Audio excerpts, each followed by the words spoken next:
Okay, next is sedative hypnotics.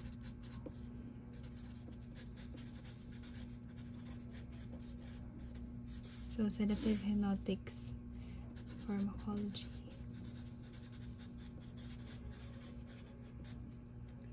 First is we have to define what is this two. So sedative, it increase calmness. Anxiolytic, or decrease anxiety. Hypnotics, induce sleep. Okay, when do we use this two? This is used for panic attack and of course anxiety. Sleep is used for insomnia.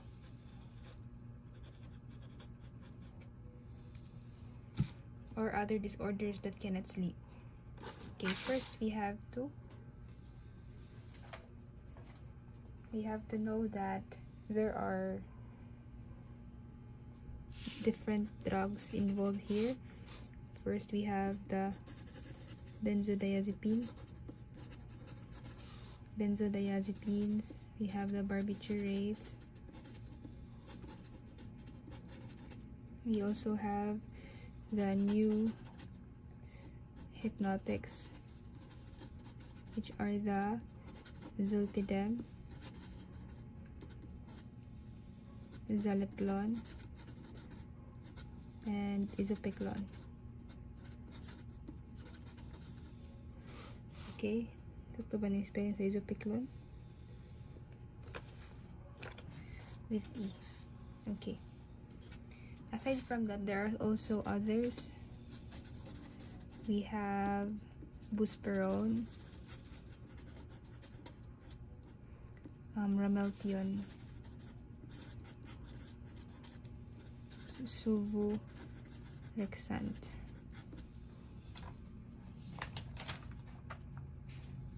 and yeah, yun na lang. So how does this mechanism of action? So that is the main question. Mechanism of action for this one. So let's first find out these two. So these two, or even this one, they are involved in the GABA A receptor. GABA A receptor, this is a pentameric. So na ay 5 ka sub unit.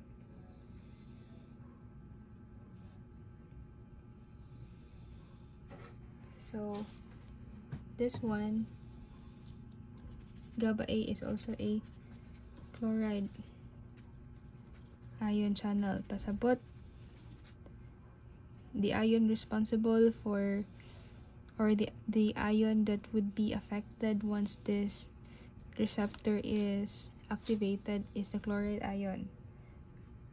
5 units, and therefore 5 units, and has 4 transmembrane domain. The major isoform are 2-alpha-1, 2-alpha-1, and then 2-beta-2, and Y-gamma-2. Beside, okay, so this has 5. Between alpha-1 and beta-2, this is where the GABA binds. So we have the GABA neurotransmitter, which is the major inhibitory neurotransmitter. It binds between the alpha-1 and beta-2, while in alpha-1 and between gamma-2, that is where benzodiazepine is attached. Okay, so where are these new hypnotics? They are involved in, or they binds to the benzodiazepine 1 receptor, or the omega 1 receptor. Omega ba ni siya? Kaya na siya. Okay, so next,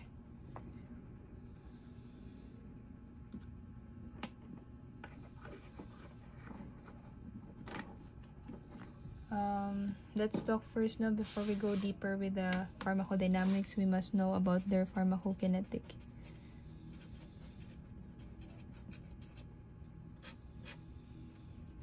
So for the pharmacokinetics, usually this kind of drugs are entering the blood-brain barrier. And for us to enter the blood-brain barrier is we must have a good quality of drugs. So what is the type or the characteristic of drug that could enter easily in the blood-brain barrier? It is the lipid-soluble drugs. That is the absorption. For the metabolism, mostly benzodiazepines are converted into active metabolites, especially the clorazepate, no? Inactive, dapat siya i-active. It turned into desmethyldiazepam. Mostly, desmethyldiazepam ang active drug. Okay, so for this type class, this is the absorption and the distribution. This is the metabolism. For the lipid-soluble drug, if you want to point out example, the most common example of the drug kay si thiopental, and the new hypnotics, the ZZE. So these are very short.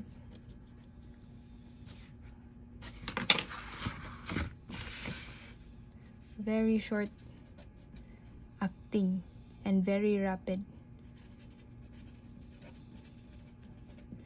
because no, you would see very lipid soluble.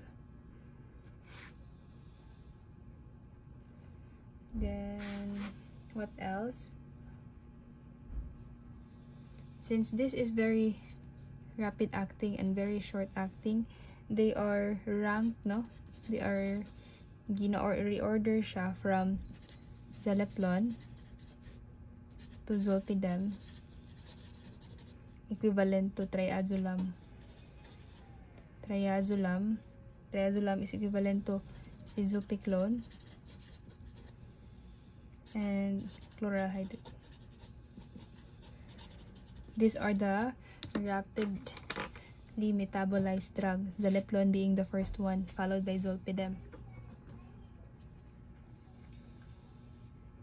And take note that there are two drugs here in the benzodiazepine that does not undergo active, that does not transform to active metabolite.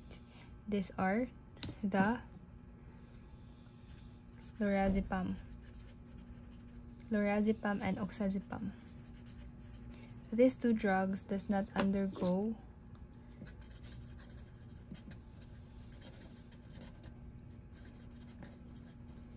is not activated or does not undergo active, does not form active metabolite, because they also, they are metabolized on hepatic conjugation. Take note that these two also are short acting. This is used for treating alcohol dependence. For patients with hepatic problem.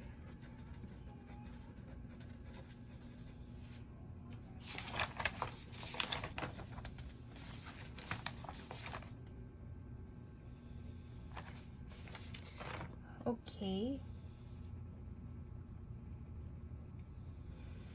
Since we know now that these are the short acting, we have the long acting. Long acting could either be 30 hours more. We have the chlordiazepoxide, clorazepate, diazepam, phenobarbital. since this is long-acting,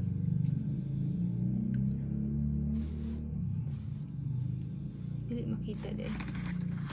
Here, since this for long-acting, their activity is used as for patients nga ganahan mo hinay-hinay o kawala sa addiction to alcohols, pwede sila ihatag for non-tolerant patients. Pero if ang patient kay naay problem sa hepatic, kanina si duha ang ihatag, so pwede siya for withdrawal,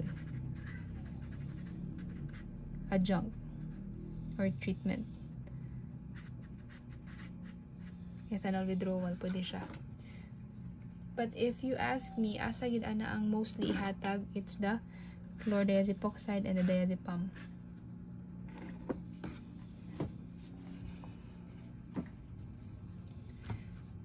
The main idea for this one class kay ang first yun ani nga sequence is, look at the graph. There are two results, no, for this one. This is the dose, effect, and then concentration or dose. Before, linear. Okay, there are two types of drugs that would react to this one. We have here this is the older sedative hypnotics, especially barbiturates, Barbie. And here it is now the benzodiazepine. Okay, so the first here would be sedative, tapos hypnotic, anesthesia, and the coma. So when we give increasing doses, the sedative would give hypnotic effect. Hypnotic then turn to anesthetic, and then anesthetic to coma. That is why all the hypnotics, this letter A represent, is very dangerous because they would tend to increase rapidly, causing patients at risk, even end with coma or death. So benzodiazepine may also raise a concern if there's too much increase pa. But compared to A, mas na pa siya control before going higher.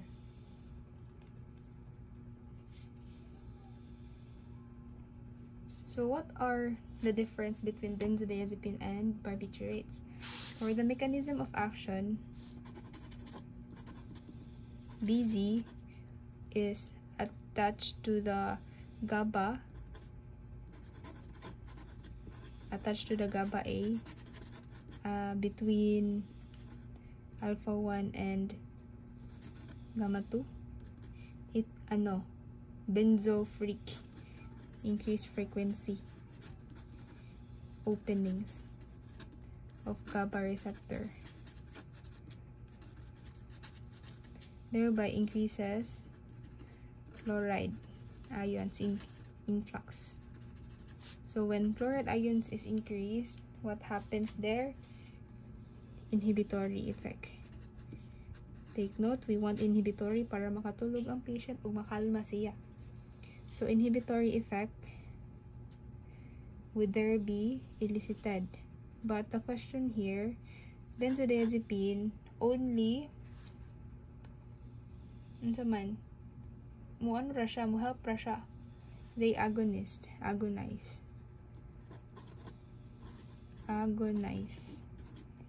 They does not replace. Okay? Agonize the GABA. So GABA must be attached for it to be realized. While the kung magsige po tag-increase atong opening, sige siyang increase, there would be too much, no? There would be too much. Imbis na diri na takutob sa sedative, musaka na siya diri, pasin pag maatog coma. So to prevent that, we have a drug called flumazenil. So flumazenil, that is a antagonist mismo sa site sa benzodiazepine na mo antagonize niya. This is the flumazenil. Aside from that, napud tay inverse agonist. That is the beta carboline. But beta carboline is not used for this situation because they give convulsant effect and anxiolytic anxiety. So instead of treating it, mas ilan anong gilala. Okay, that is the 3 actions for the benzodiazepine site, which is the agonist, which is the benzodiazepine mismo, antagonist, the flumazenil, and the beta-carboline, which is the inverse agonist. For the barbiturates naman, this one attached to the GABA receptor in a lot of areas by increasing duration of opening.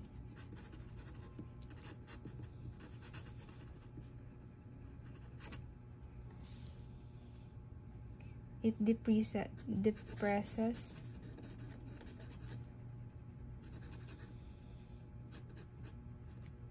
neuronal activity. Ngayon, aside from that, flumazenil is not dili kaya ni flumazenil. Only flumazenil is for the benzodiazepine. Cannot be no actions from flumazenil.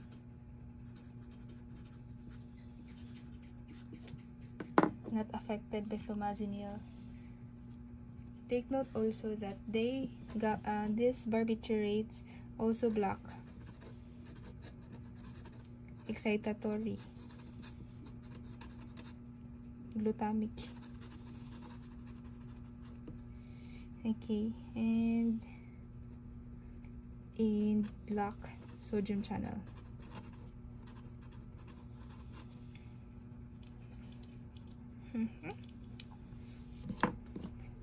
So flumazenil is for the benzodiazepine and also for the new sedative hypnotics.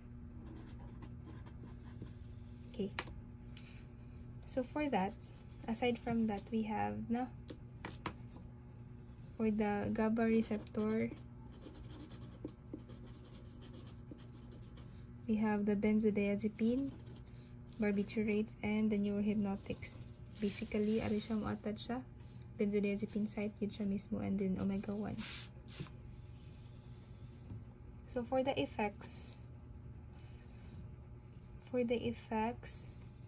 here, anesthesia, sedation, there are different drugs that mainly cause this one. We have first the sedation. For the sedation class, they lowers for benzodiazepines, they lower the REM sleep. It decreases the REM sleep and the slow activating moment of sleeping. Anesthesia naman, drugs that would cause anesthesia are those very lipid soluble.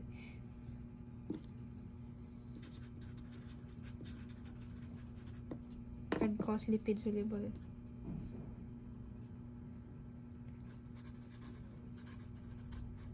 Soluble example for that is the thiopental. For the barbiturates and for the benzodiazepine, it's the midazolam. Pero other benzodiazepine that could be given, especially for IV, during operations, are the DLP, the diazepam, lorazepam, phenobarbital.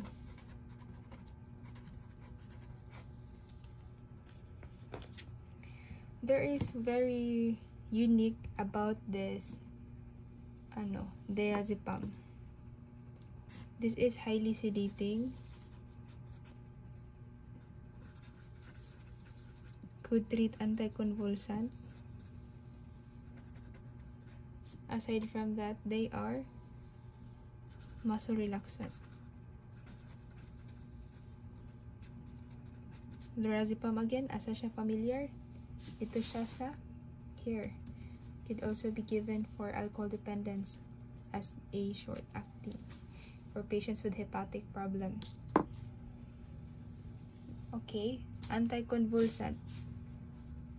So drugs, sedative hypnotic drugs could also be given as anticonvulsant, wherein they could manage status epilepticus. Drugs that are under this one are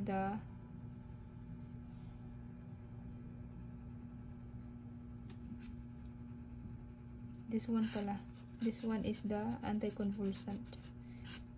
Sorry, this is anticonvulsant. For the anesthesia, IV are those DLM. Diazepam, lorazepam, midazolam. Okay. Phenobarbital, that is here, anticonvulsant. Drugs that could also give anticonvulsive effect but does not give severe depression are phenobarbital and clonazepam. Under Conturcon, we have phenobarbital, which is very common sa market, and clonazepam. They decreases anticonvulsant without causing severe depression.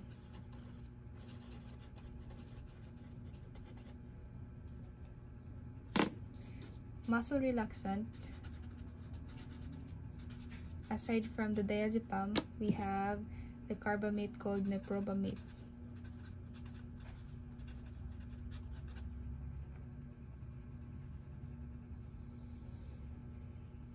Okay, for tolerance, kayong class, if tolerant siya, ani nga tambal is tolerant na siya mostly of other drugs in the different classes.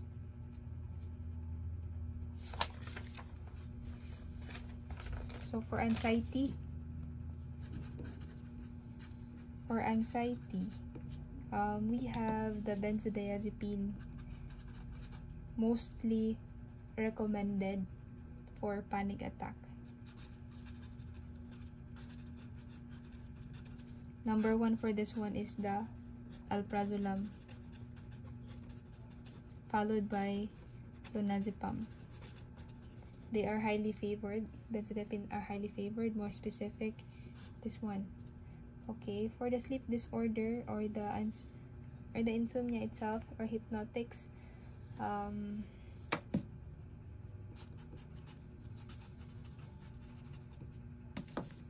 benzodiazepines such as estazolam, lorazepam, triazolam. They are the first or the primary insomnia management.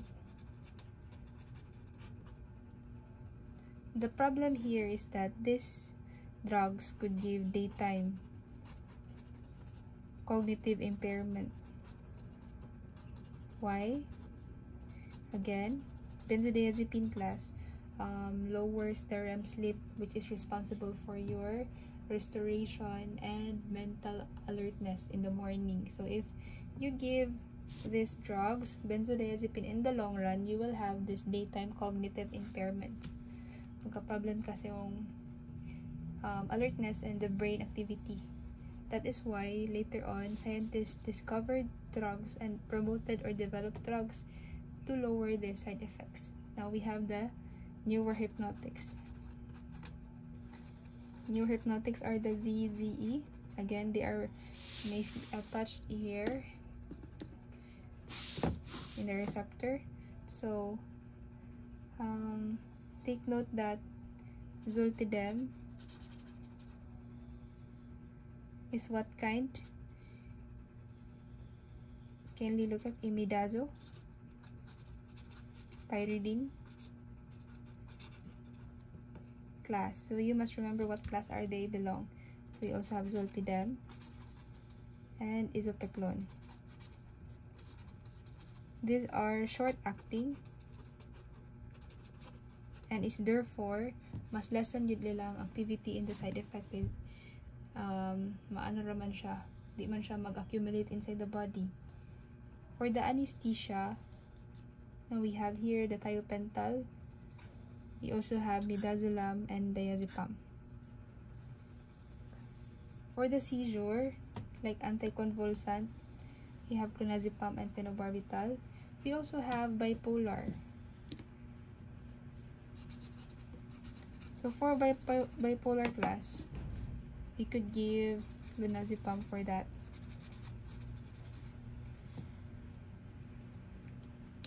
Okay. Other drugs that are aside from benzodiazepine and barbiturates are buspirone. So for the drug buspirone,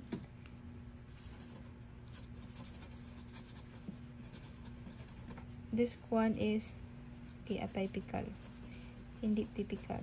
Okay, di siya pareha sa uban. They are selectively anxiolytic and minimal CNS effect.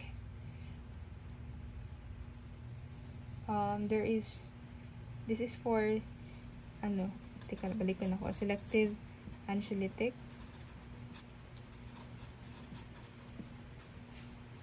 minimal CNS depressant, and no convulsant, no relaxant on the muscle, and they actually interact with serotonin 5-HT1 receptor. They are partial agonists there. If the patient is taking buspirone, take note that you must advise this patient to know that it is for long-term treatment. So this is given for GAD. This is not for panic attack, but generalized anxiety disorder, because of its very long onset of action.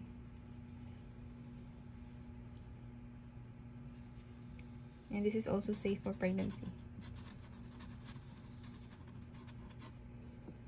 Aside from the buspirone, we have orexin antagonist, which is the suvorexant.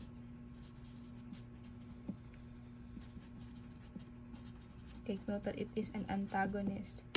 We have the suvorexant.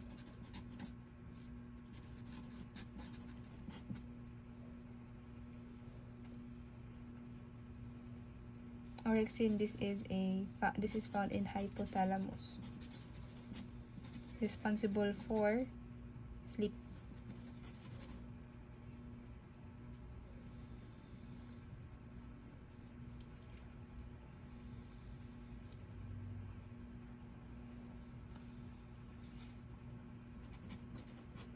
Wakefulness. Mata siya, wakefulness. Therefore, we must block it para mo-induce siya og sleep. Aside from that, we also have Rameltion. Take note, Rameltion. Rameltion, this is quite good also compared to the other drugs nga maka-activate yapon siya og sleep by attaching or binding to MT1 and MT2, melatonin 1 and melatonin 2. Iwan ay laboratory na siya.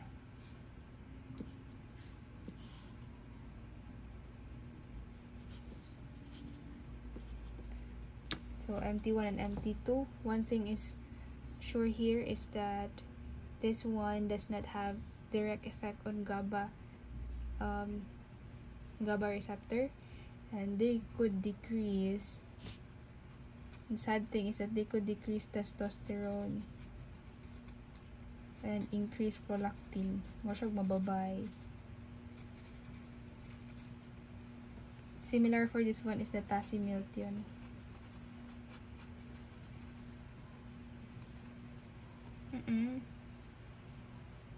So for the toxicity,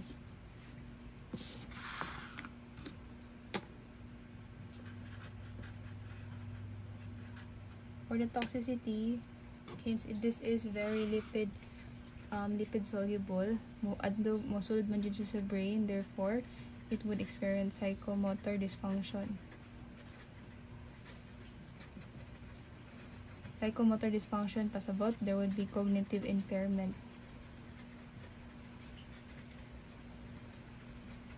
And daytime sedation, since grabe iyang pagkatulog at gabi kalit iyang pagkatulog, mausab iyang sleep cycle, thereby makatulog siya sa morning. Therefore, in the long run, di na po siya katulog sa gabi causing insomnia balik, rebound. The only drug that would not give rebound is this buspirone. Take note, no minimal side effect after discontinuance. Aside from the toxicity, no, this is very common for those long-acting.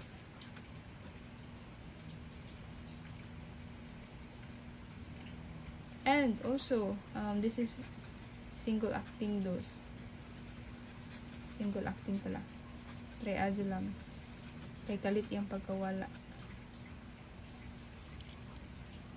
That is why class nga, gani siya, lower ang dose yata sa tigulang, kay lisod nila pag-metabolize sa ilaha. We also have here other side effects, as has been addictive. Overdosing. Mo gamiton sa min sa uban nga pang suicide, because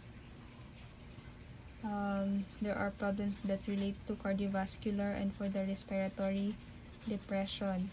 Respiratory depression pasabot dili na mo work ang ilahang organs in the normal way. Masuppress ang activities inside their specific organs, especially the lungs. This is very common for those taking with alcohol dependent barbiturates and carbamates.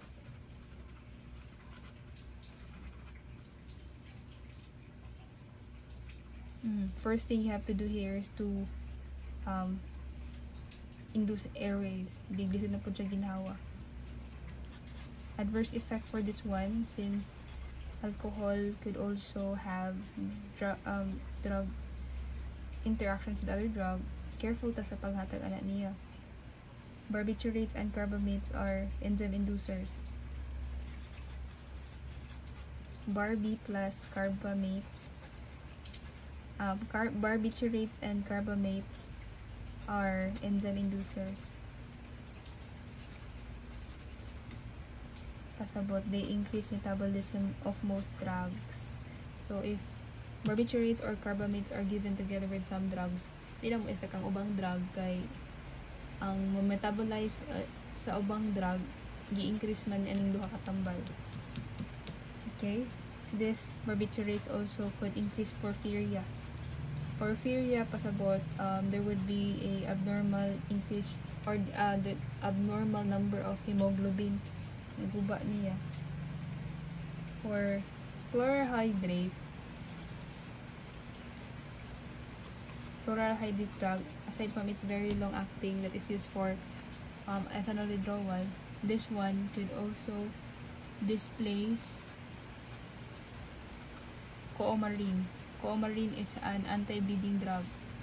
Therefore, if i-displace niya ang coumarin, there would be anticoagulant effect.